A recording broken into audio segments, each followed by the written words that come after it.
Welcome to the Upshot, Multi-World Disc Golf's podcast about the latest in the disc golf world. I'm the editor, Charlie Eisenhood. Joining me is Josh Mansfield, coming off a 999 rated round over the weekend. Josh, so close. So close. It would have been my first 1,000 rated. I've had two 990 rounds, and then this one, it just felt good. It was a good round. One bogey, crazy downhill hole through this like canyon. It's up very mountain golf. Swartz Ranch, private property. Got to check it out if you're ever up in Idaho. But it's downhill onto a little ridge, and I missed the ridge. And so the hole itself is like 440 with a 60-foot elevation drop. And I went over the ridge and went like 750. Wow. I basically played a different hole coming back. I was told that it was the longest drive anyone's ever seen on that hole. It's the only bogey of the day, but you know, it cost me the 1,000 rated round. So gotta get it next time, I guess. Too many Wheaties, Josh. Too many Wheaties. Right. But Charlie, this isn't the win I even care about. I didn't win. I took second. That is not the victory of the weekend. That's the important one. 11-10. It was ugly. There was nothing good about it. But I don't care because the Denver Broncos won. That's one of the worst football games I've ever had to sit and endure. It was just horrendous to watch as a 49ers fan. Defense playing incredible, offense looking like absolute trash. So, per our agreement before the game, my lock screen is now changed. There it is. This hideous Bronco beast. And it will remain my lock screen until the end of the NFL season. So, Josh, congrats on the win, but both of our teams have some real problems. I'm going to be honest with you. Oh man, it's going to be a long NFL season. Okay, well, I'm going to call it the regular season. Okay, I mean, I know we're like, well, this is the playoffs now, but like honestly, there's nothing playoffy about these besides the sort of cut line that didn't actually matter, because then anybody could just get in because like they knew somebody whose mom lived in like Massachusetts. So we had the MVP Open and great tournament. I mean, truly awesome. Such a wonderful course, challenging conditions with the wind, and we had the rain out day one for MPO. So we'll get into all of that, but what it does mean is that the field is set for the end of the year. Now, obviously, maybe a player will drop because of injury or whatever. So, maybe not exactly the players who will be in the Disc Golf Pro Tour Championship in Charlotte in a few weeks, but we know who has made the cut lines for the various buys and qualifications and the play-in round. So let's just take a quick look back, kind of just a little season recap right now of how everything shook out. So first and foremost, this weekend, changes. No changes in MPO semifinals buys. Matty O held on to the 8th spot. In the quarterfinals department, also no changes there. In the qualified department, you had Vino Makala move up 6 spots so he was actually already in. He was at 30 and he moved up to 24. But Andrew Marweed gets in. Linus Carlson gets in. Brody Smith gets in. Okay? So those guys each moved up into a qualified guaranteed spot. Andrew Presnell dropped down into a play-in range. Albert Tom also dropping down into the play-in tournament.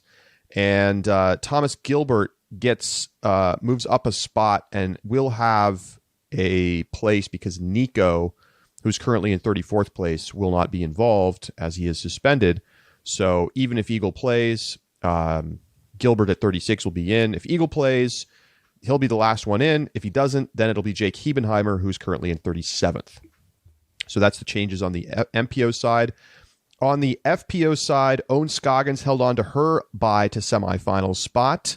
That was a very close battle with Valerie Bandahano, but Owen doing another nice job. She finished 6th this weekend. Valerie finished 11th.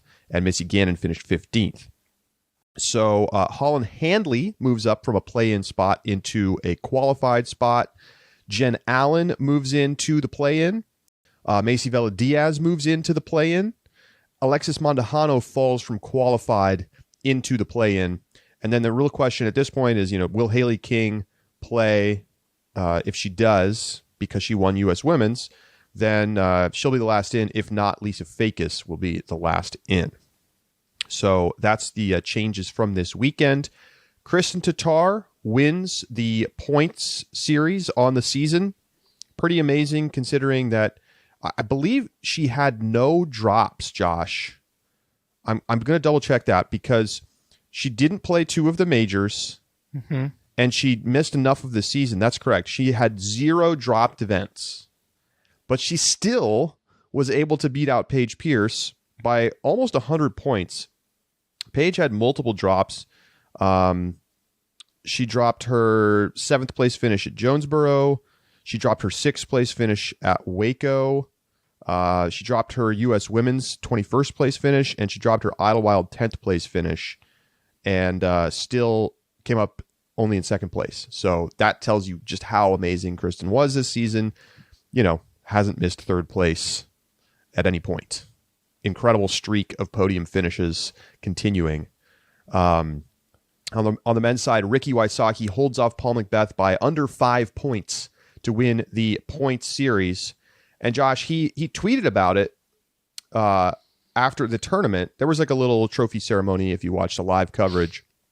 And he tweeted about it afterwards and said that this points title, meant more to him than any title that he's won because, it showed his consistency on the season. Putting that into context with what he's been saying about, worlds and world champion, what do you make of that? I think at this point, I truly believe at this point that Ricky has talked himself into believing that that's true. I wasn't convinced of that before, but he has doubled down on this and tripled down and quadrupled down on this stance so hard. And I just don't think it's true. I don't agree with him. I can't even think of an equivalent statement from other players, whether it be individual or team sports, who are like, yes, the MVP award means more to me than winning the championship. It's like being the 1 seed at the end of the regular season right, and then not winning the Super Bowl. Right? Yeah. I don't know. And even if you said NFL MVP, right? Let's say it's MVP. I would wonder if, I don't know, Drew Brees, for example, who never won a regular season MVP, if you asked him, would you trade your Super Bowl win in for an MVP award? He'd be like, absolutely not. No way. This is so just incompatible with my understanding of sports that it hurts my brain every time Ricky says it. And it has to be, we've talked about it. It's self-serving. It's a self-serving narrative. It's a self-serving marketing appeal to show himself and to prop himself up from a guy who hasn't won World since 2017 and was is long considered the foil to Paul McBeth and is losing that spot in the eyes of the disc golf world. Great player. Has arguably been the best player this season, right? Mm-hmm. That can be true. It can be true that it's impressive that he won the point standings. It can be true that he's probably the front runner for player of the year if things were to end today. Yep. But at the end of the day, he hasn't won a major in 5 years. And I'm sorry, it just matters more to win majors. It just does. It doesn't. I don't care what you tell me. I don't care how you argue that you are the most consistent player. You got to be consistent in the majors too. Mm-hmm. You got to get wins at the majors. That's how we talk about players in these big sports. I don't care if, Roger Federer, Serena Williams, thank you both for incredible careers. I don't care if they won a million of the ATP and WTA tournaments. Nobody cares about that. They only Does ATP have this same? They probably do. And we just don't know about it. Why would you know? I assume if you're a tennis real hardcore fan, you probably do know. But Come on. It's about who wins at the majors. It's who wins at the majors. Sorry. Okay, so let's take a little look back over at the rest of the standings, and just as a chance to kind of like look back at the season right now. Who are some folks that impressed you getting into the Disc Golf Pro Tour Championship? Yeah, there were a couple, and I think the first one has to be right off the top, Gannonburg getting 4th place overall. Yeah, amazing. For 2 reasons, right? One, the kid's still in high school. That's just number one fact that's just so impressive to me, is just how young he is. He is going to be a talented player that you're going to be seeing for a long time. The second reason that's so impressive, though, is he doesn't have an Elite Series win. He's got 1 Silver Series win, but given how heavily the point structure leans towards finishing in 1st, 2nd, and 3rd, and he does not have a ton of podiums, has no wins, and while he was in top 10 all the time, he's got a handful of podiums. That's probably a mistake on my part. Early season, he had a good handful of podiums. Has not podiumed in a while, though. No, I was looking at Calvin. So he's only got one podium? He's got 2. Well, 2. no, 3 now. 3 now after MVP. 3 now, yep. Because he had Ledgestone, and then he had LVC all the way back at the beginning when he went to the playoff with Drew. So the guy's got 1 second place, 2 third places, and no wins, and finishes 4th in the Pro Tour standings. That is an incredible level of consistency. Yes. Yes, especially when you consider that, he's in front of Chris Dickerson, who has a major win, and Simon, who has 4 wins. Simon has 4 wins, and Gannon is ahead of him. That is wild. And then you've got Joel and Matty O, who are both also extremely consistent. Like, if you think about those guys, you're like, wow, they're really strong, consistently high finishing players who didn't get, wins on tour. Joel had the Silver Series win, so did Gannon. But Gannon was a step above those guys. Like kind of a big step above those guys in terms of consistency. Mm-hmm. Yep, it's an impressive effort. I mean, and when you say like the Gannon to Chris break, it's 100 points. Yeah. Gannon has to be grouped up closer to Calvin, who's in 2nd. I mean, he's only 5 points behind Calvin for 3rd place. Yeah, and third, thank you. So, but then, you have Ricky and Paul are your first group. They're above 1,000. You got Calvin and Gannon around the 900 mark. And then you have Chris and Simon around the 800 mark. Yep. And then Joel and Matty O, 700 around. Yeah. That's where you should be if you don't win. It's interesting how much those players paired off kind of close to one another and separated from the rest of the group. Yeah, and still no movement this weekend. Right. I want to shout out a couple of the Europeans who made the tournament. Vino Makala, Nicholas Antila, Linus Carlson, who balled out, had a chance to win. Yeah. We'll get to that. And then some players who kind of like had good enough seasons. Emerson Keith, who missed a bunch of time in the middle of the year, still managed to make the tournament. Andrew Marweed playing all the way up into a qualified spot with a couple of solid finishes in the last 2 weeks. So congrats to those guys. And then some guys who I think, weren't really necessarily on the radar. Alden Harris easily qualified. He's had an awesome year. Yeah, he has. And shout out to Chandler Kramer for getting in the play-in. And, I don't think I'd even heard his name before European Open. I don't think so either. So that's a great performance, and shout out. I mean, good European representation in here, because you've also got Albert Tom playing for the qualified play-in spot. Good point. Or qualified for the play-in spot. Lots of good European representation on MPO, and with a lot of the players that we expected. So very, very exciting stuff from them. On the FPO side, I want to shout out Emily Beach, who gets a guaranteed spot. What a bomber. I think people need to be ready for next year to watch Emily Beach take a step forward and become a player to kind of pay attention to. Just ripping shots. Very cool to watch her playing in the $1 million shot situation. And then Jen Allen getting in there on the last spot for the play-in. I mean, it's amazing to see Jen Allen. Like, we talk a lot about Owen Scoggins as an older player who's succeeding, and obviously Owen is doing it at a higher level. Jen Allen, though, still just one of the longest throwers on tour. So fun to watch her throw the disc. I think you also need to shout out Ella Hansen and Kat Murch, who finished 7th and 8th respectively. Yeah. We talked about Ella's potential. We've been talking about Ella's potential for 2 years. I think largely because of your experience with her in the ultimate community and coming over to disc golf. And Kat Murch really broke out this year, I think, but Ella Hansen is proving that she is going to continue to ascend in the sport. It's not just I have good raw talent and that's where it ends. She's clearly a top 10 player on the planet right now. Yep. Yeah. And just, I think, has definitely not shown us her ceiling yet. So, some notable misses, few people who missed the cut. First and foremost, we have to talk about it. Kona Panis did not make the Pro Tour Championship, I believe, for the first time as a pro. That's obviously an incredible disappointment. I mean, there's just no way around it. It's been a really tough season for her. And, the weight of expectations when you get a big splashy contract and you come into the year with a big press conference and a chopper and all this stuff, and then, you don't play particularly well.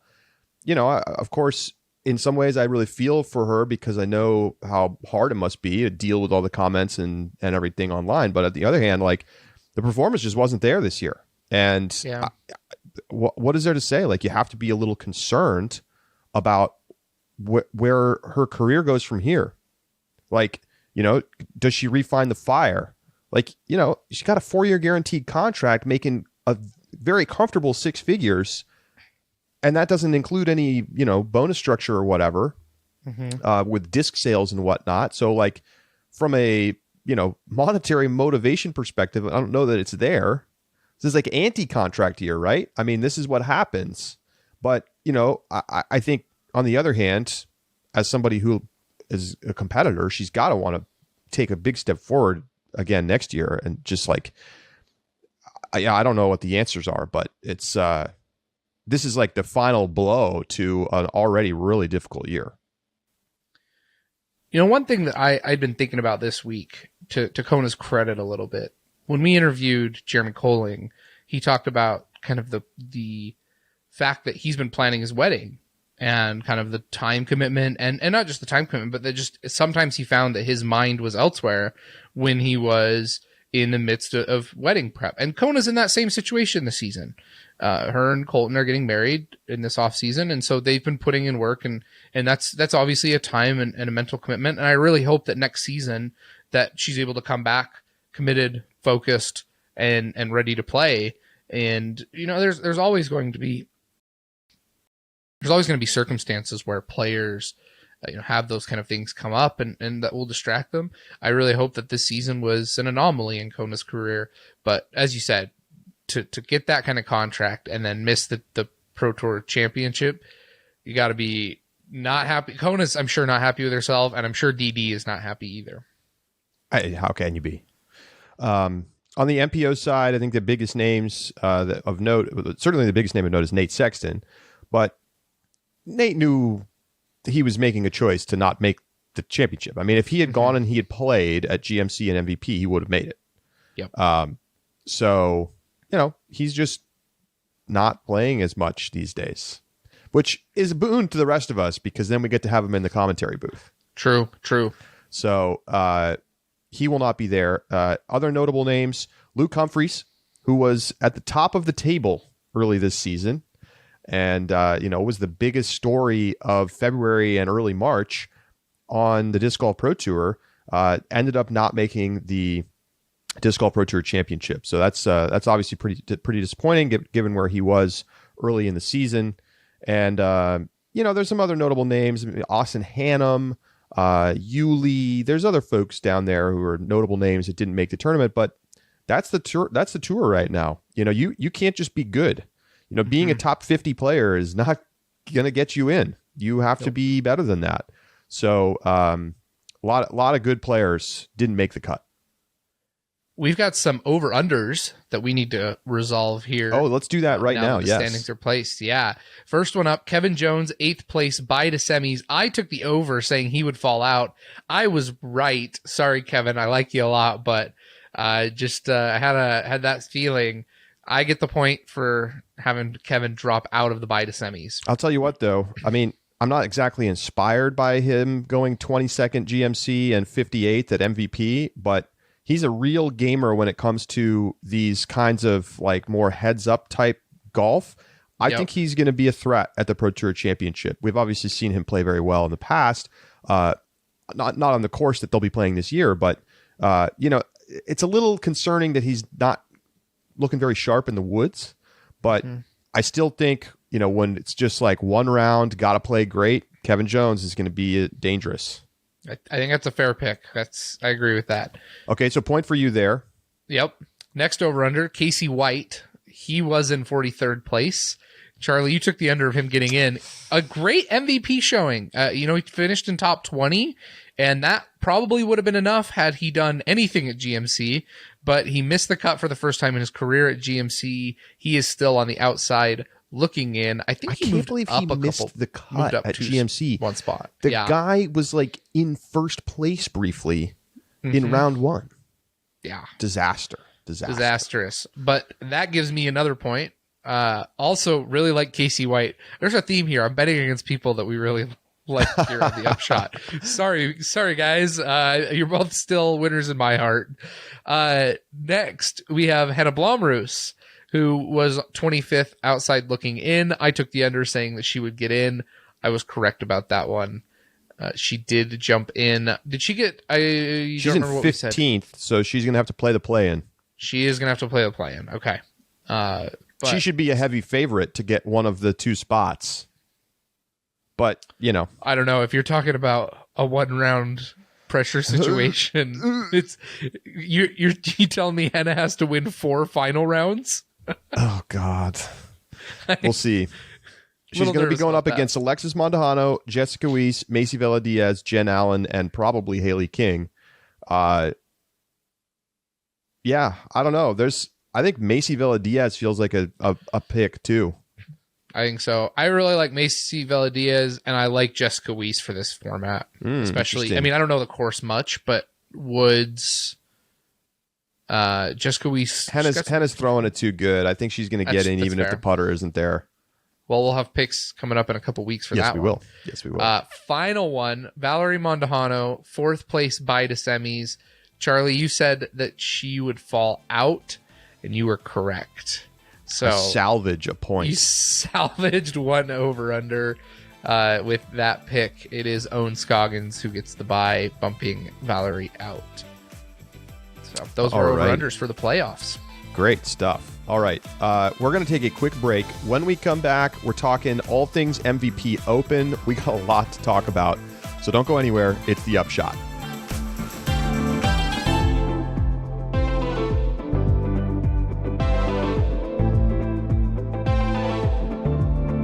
The Upshot is presented by Pound Disc Golf, makers of the best bags in the sport.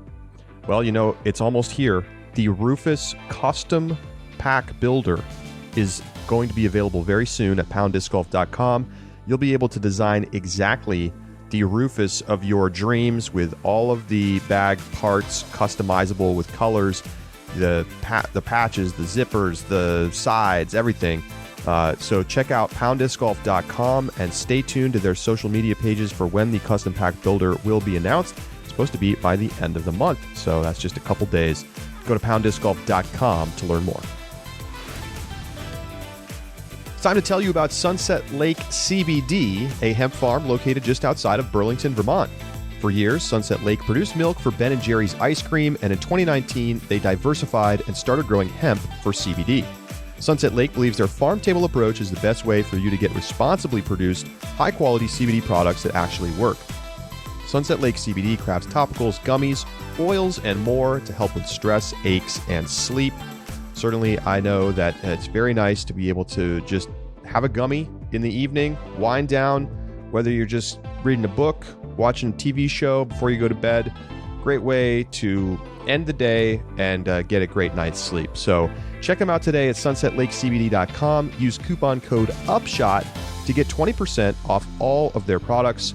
Sunset Lake CBD, farmer-owned, Vermont-grown.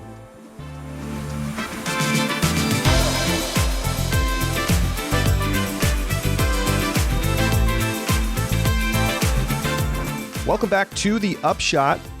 MVP Open taking place this past weekend in Leicester, Massachusetts. We had some crazy finishes. We had a playoff. We had players trying to win $1 million. It was a whole lot to watch and take in and a lot of fun. And at the end of the day, Simon Lizotte wins his 4th tournament of the season and does it in his now home state of Massachusetts with a huge fan base there cheering him on. And Natalie Ryan wins her 2nd Elite Series tournament of the year. She beats Kristen Tatar in a playoff.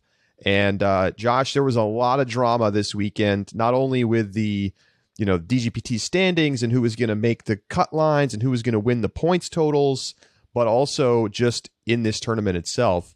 I still think, is this the number one most important tournament to win on the Pro Tour besides the championship?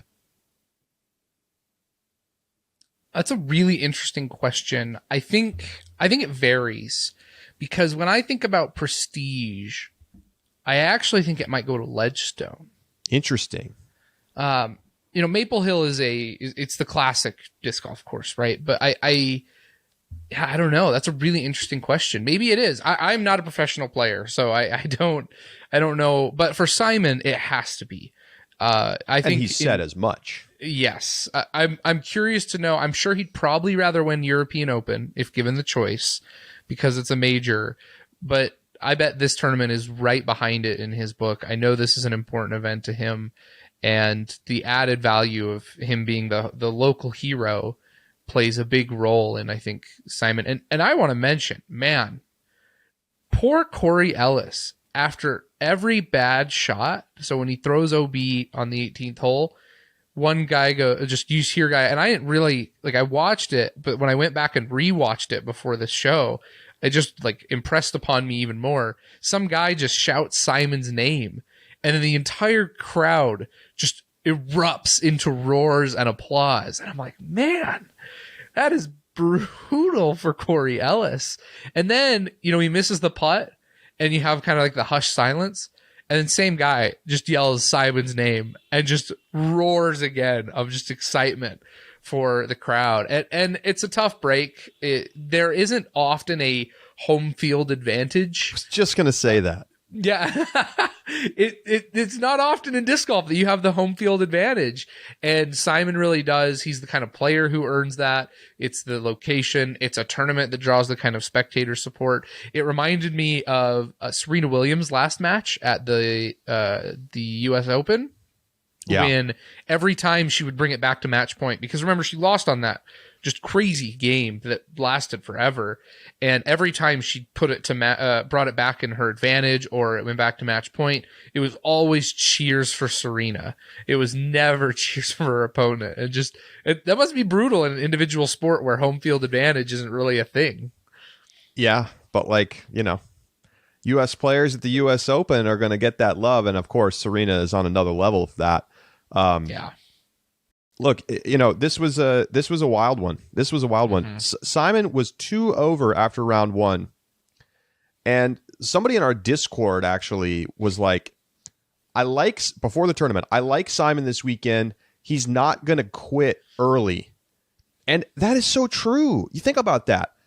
At so many tournaments, we see Simon, if he comes out of the gate slow, he just gives up. He phones it in. He's throwing stupid shots and arguably having fun, doing Simon line stuff.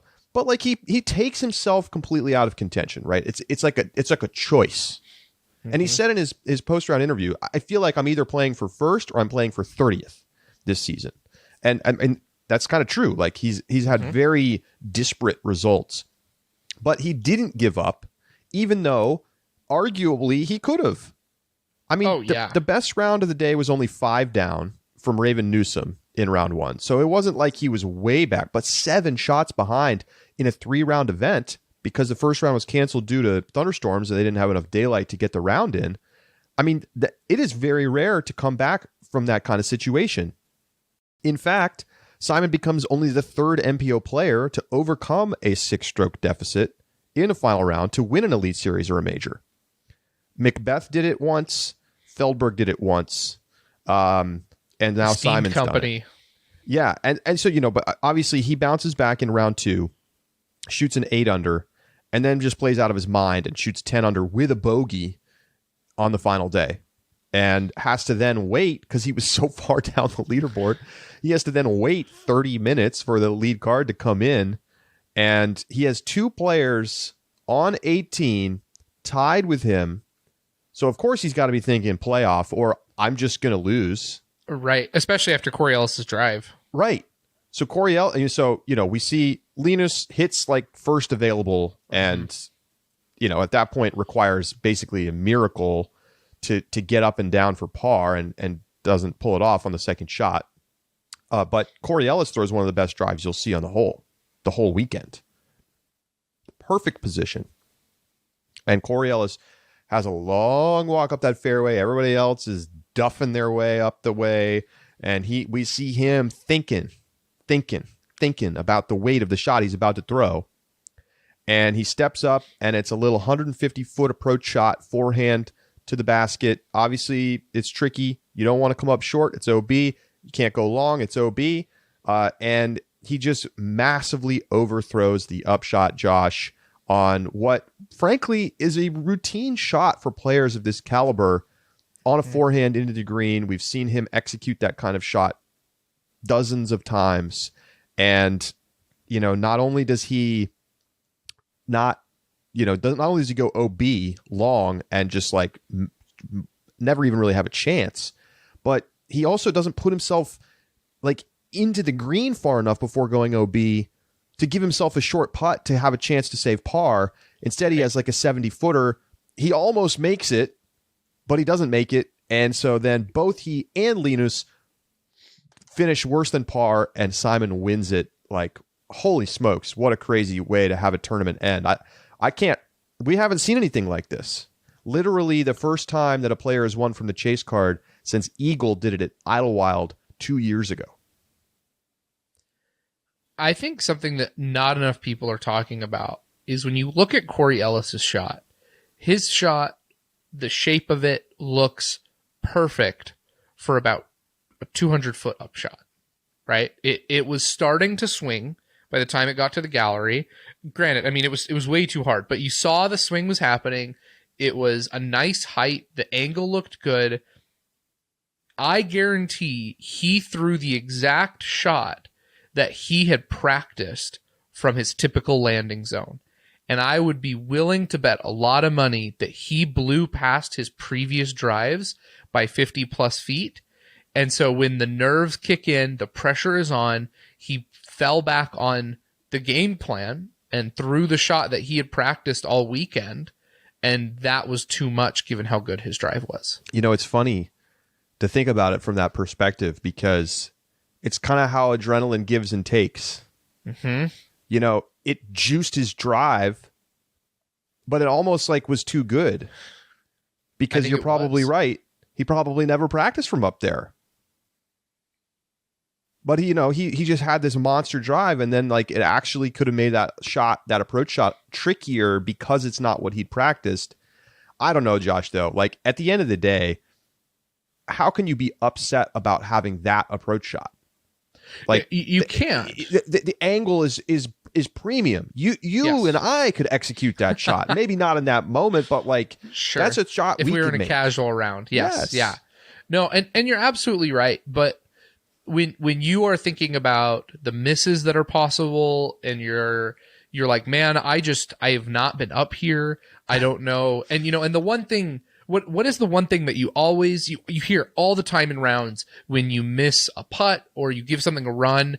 It's, well, at least you didn't miss short, right? Right. At least he gave it a chance. Right. And so that's what he's telling himself. I feel like that's something that maybe pros think completely different, but it's a very pervasive thought in disc golf that don't miss short. Give it a chance. If you're going to miss, make sure to miss long, especially on that green. If you're accessing the green and then going over the wall, got, easier putt. So, that's what he's got to be thinking.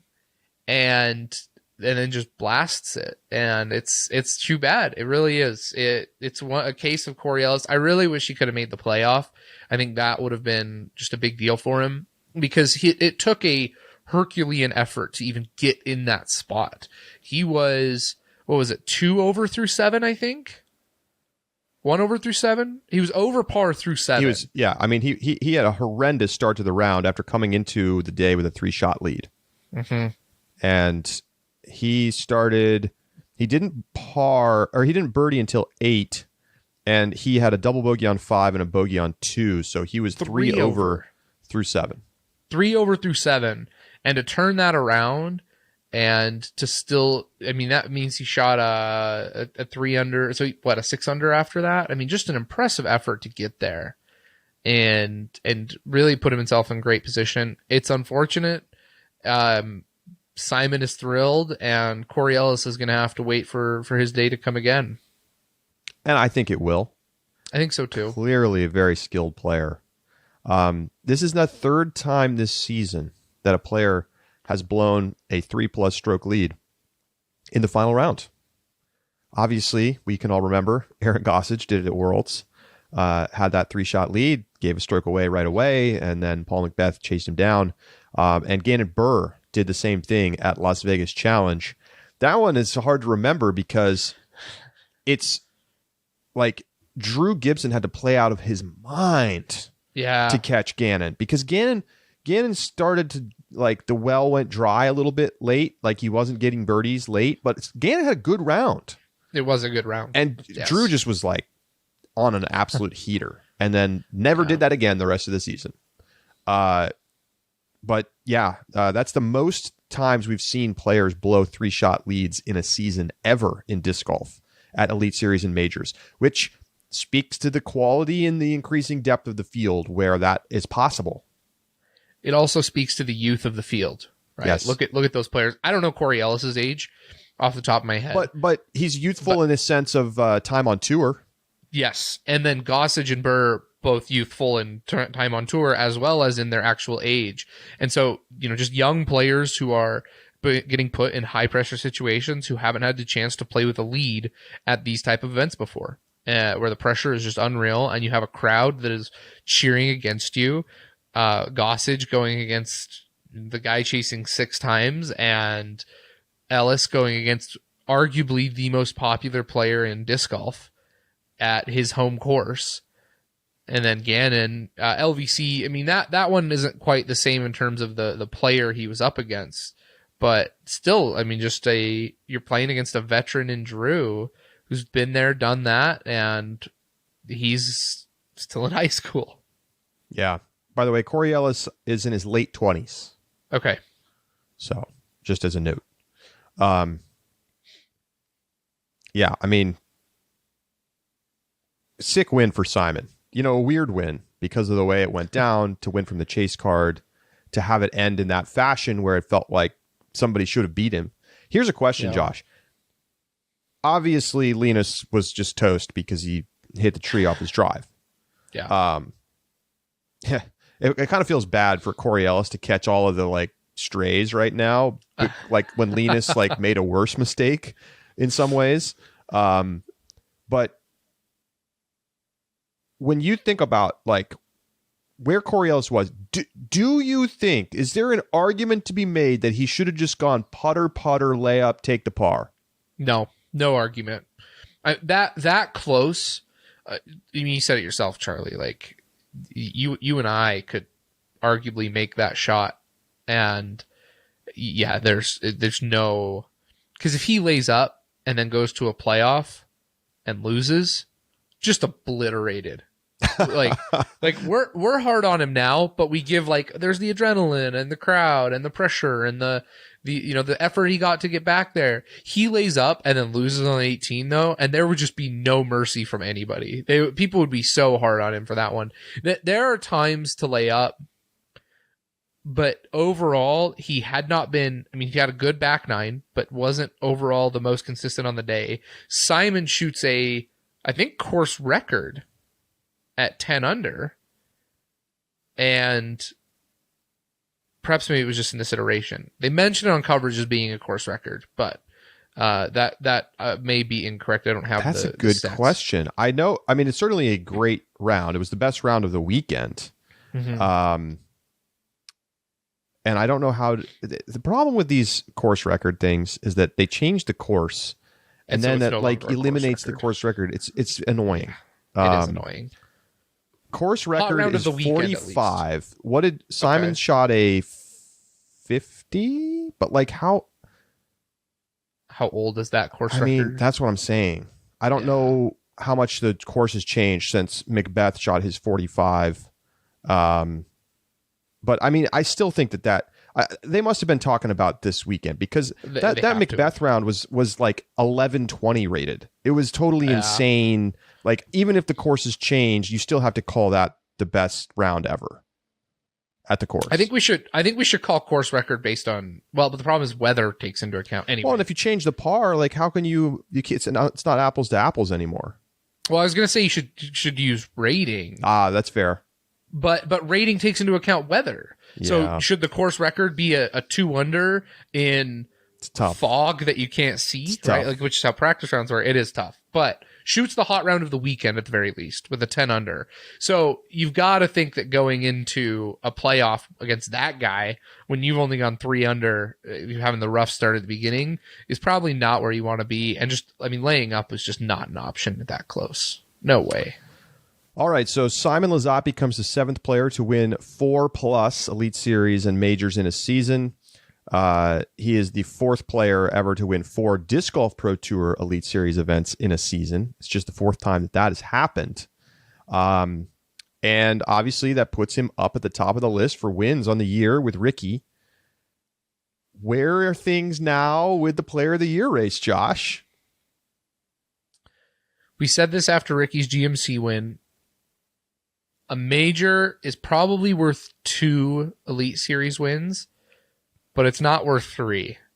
So I'm hard-pressed to give it to Paul over either Simon or Ricky, both coming in with 4 wins. But then when you look at the 4 wins as being our first metric, Ricky and Simon, between those two, have the 4 wins, and Ricky holds all the tiebreakers. Podiums, average finish at the majors, all the tiebreakers go to Ricky. So I think Ricky has it right now. But I still think that there are ways in which that different players can win Player of the Year. I think there's 4 left. So you've got Calvin, Simon, Ricky, and Paul. Could Chris win? If Chris wins out? God. I don't think so, but that would give him 2 majors and the Pro Tour Championship, and he would certainly have to be involved in the conversation. Yeah, seems unlikely though. So let's put that aside for now. Let's talk about our 4. I mean, Calvin has to win out in order to get Player of the Year. Yes, that gives him 4 wins and a major. It ties with Ricky and Simon for most number of wins, and has an equal number of majors of Macbeth, and so and Dickerson and Eagle. So it probably goes to Calvin in that case. Again, seems kind of unlikely though to win both of them. I think we talk about the more likely scenarios of Simon, Ricky, and Paul.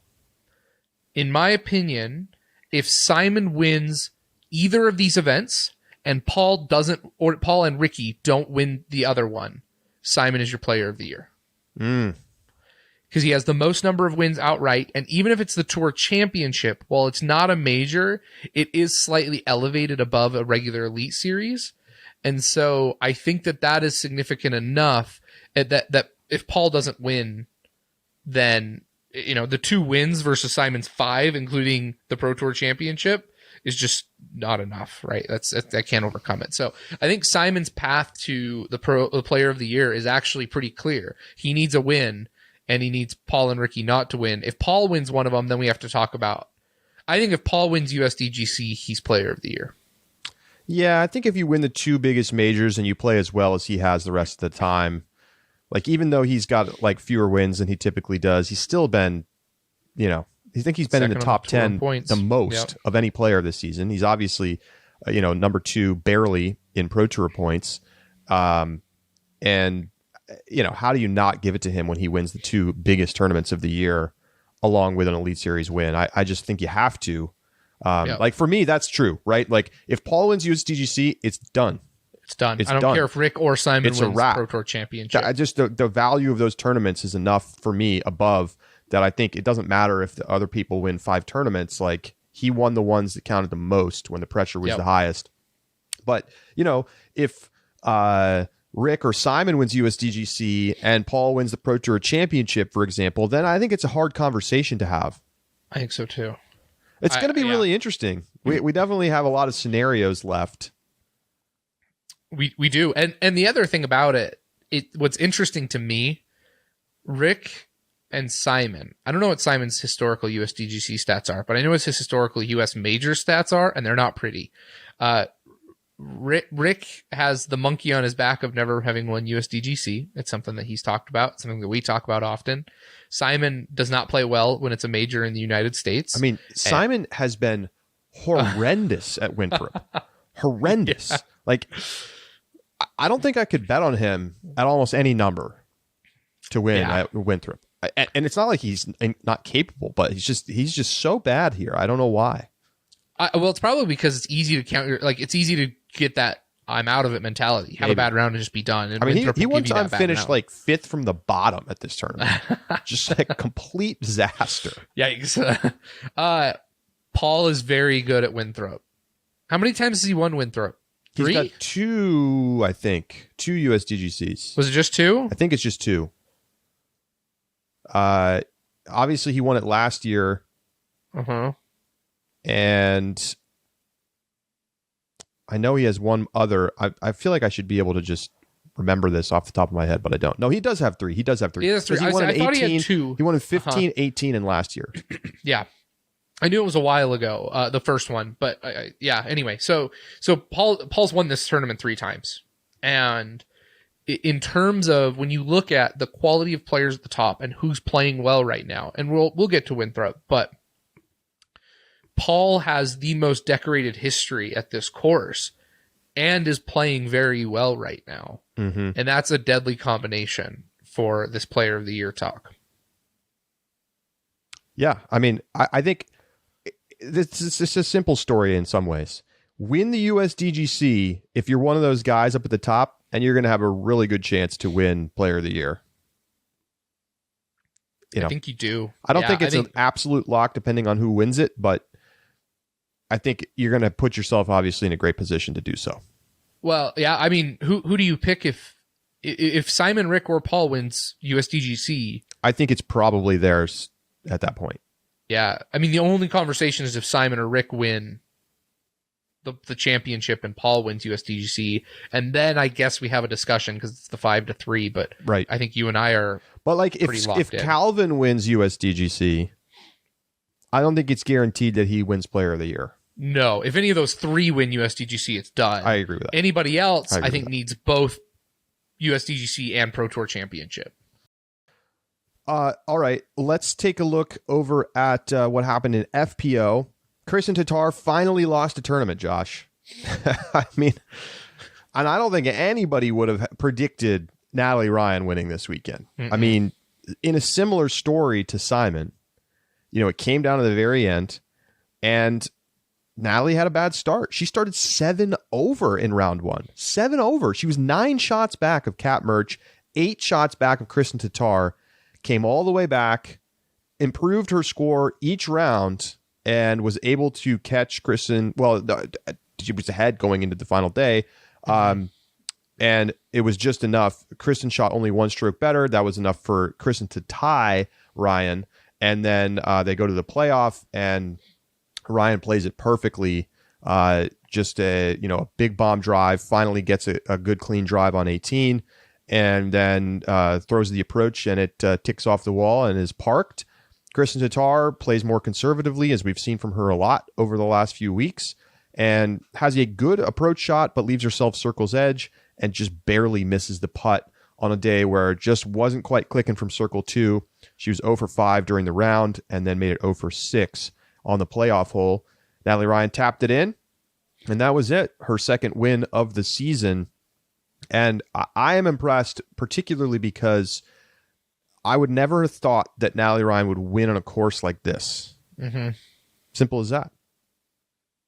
Las Vegas Challenge, sure. Here at Maple Hill, no. Yeah, yep. I think we have to seriously start considering and talking more about Kristen in pressure situations. Interesting. I think this might be a little bit of her silver bullet, because you think about Champions Cup and the fall apart there on hole 18. You think about this playoff, and again, I mean, like you talked about, she didn't have it in circle 2 that day, but still, if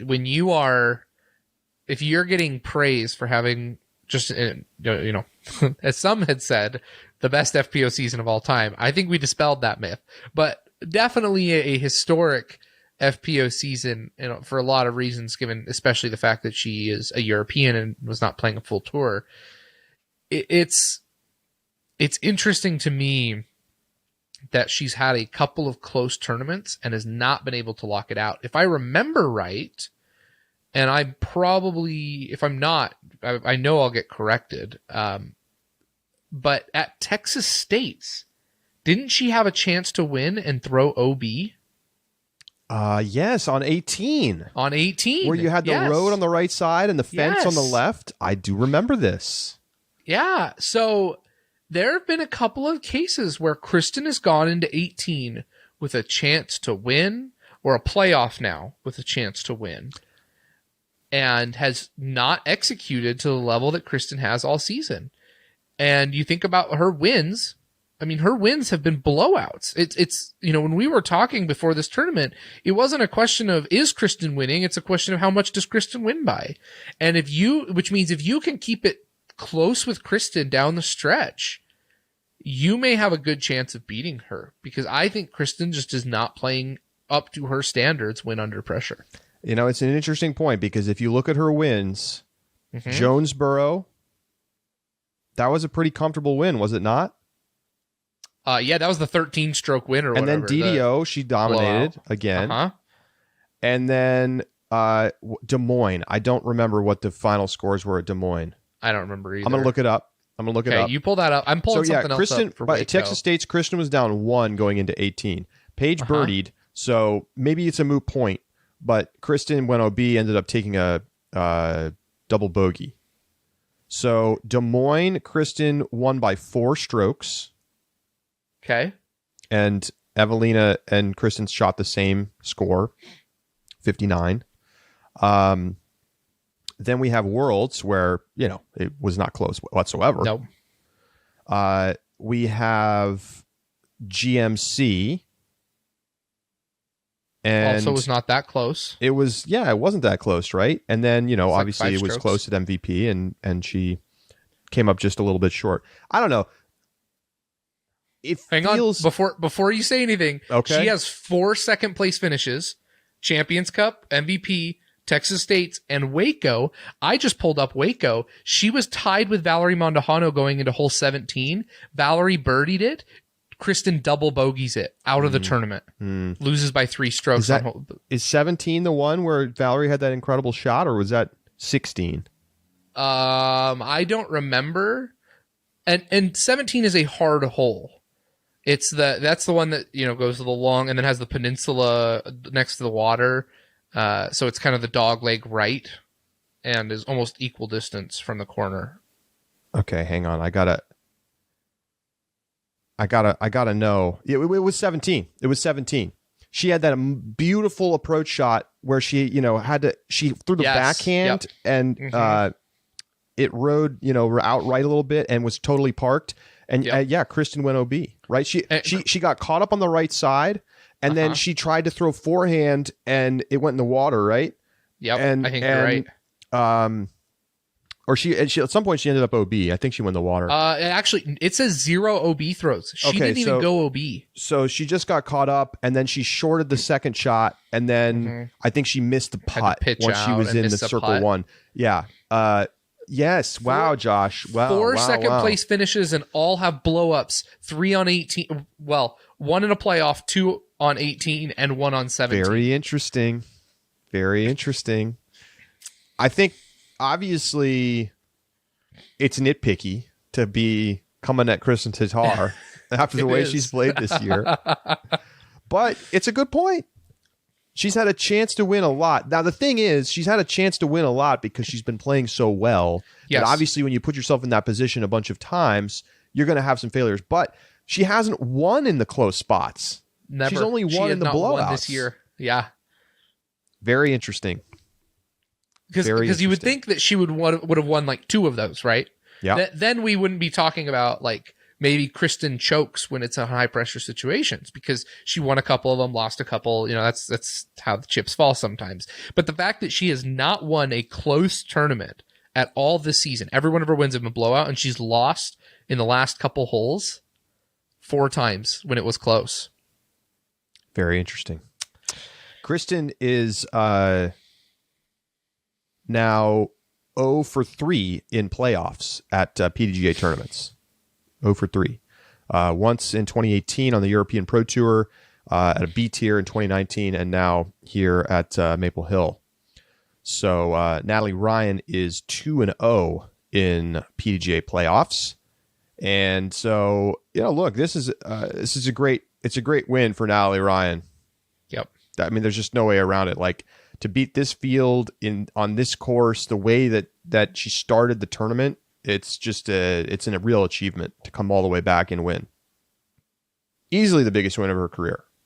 Yes. Yeah. Nice finish for Paige Pierce, who got her first podium since Ledgestone, throwing a 5 under in order to get herself into third, tied with Kristen Tatar for the hot round of that final round. As well as among others. There were a bunch of 5 unders, or 4 of them, it looks like. Colin Hanley. Paige, though, had a chance to win this tournament and kind of blew it. Mm-hmm. I mean, it's a hard course, but she only had 3 birdies in the back 9 and had that stretch from 13 to 17 where she took 2 bogeys and didn't birdie, and it kind of took her out of it. She only finished 1 off the pace to get into the playoff. Yeah. But, look, it's definitely a bounce back for Paige. Yeah, without a doubt. Coming after comments where she said that she just didn't feel like she has the killer instinct right now. Mm-hmm. And that she doesn't seem to care to get it back. Pretty interesting comments from her in the press conference. But, Paige seems to play better when she's in the loose mindset as opposed to when she's like ultra trying to win. Yep. When there's the world's pressure back in early last year when she was going for the 1,000 rated and just fell apart. I mean, yeah, I completely agree with you there. Holland Hanley and Deanne Carey tie for 4th on the FPO side. Holland Hanley shooting a 4 under. I mean, this is where Paige is at the 2 over, and then you have a break, and 5 strokes later you get to Holland Hanley. Right. Ways down, right? But nice to see Holland in the top 5 because this is not her specialty. She is a distance thrower. That's what we know her for. And so for her to kind of play that well in the woods, shooting a 4 under final day round is really nice.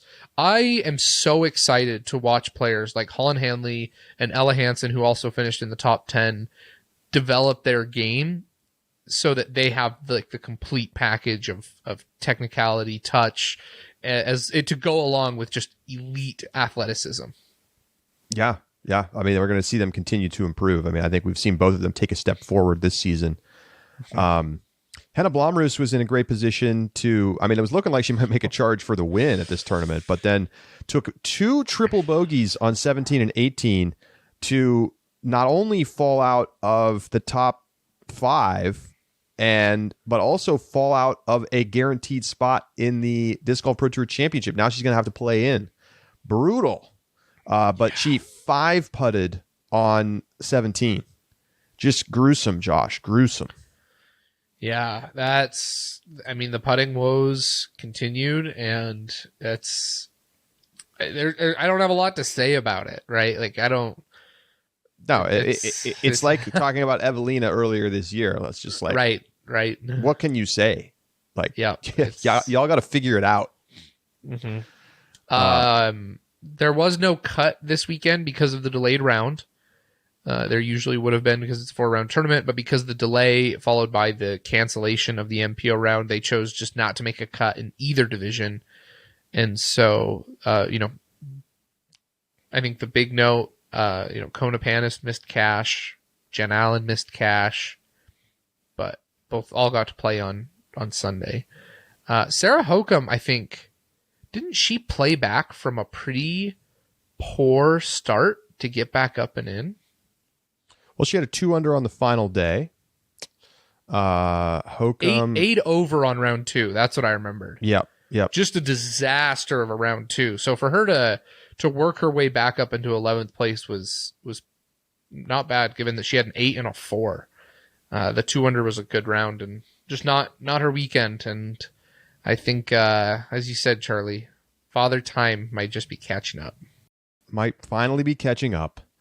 All right. Well, that is going to do it for today's show. Thank you so much for tuning in. Quite a final tournament, and we have 1 weekend off.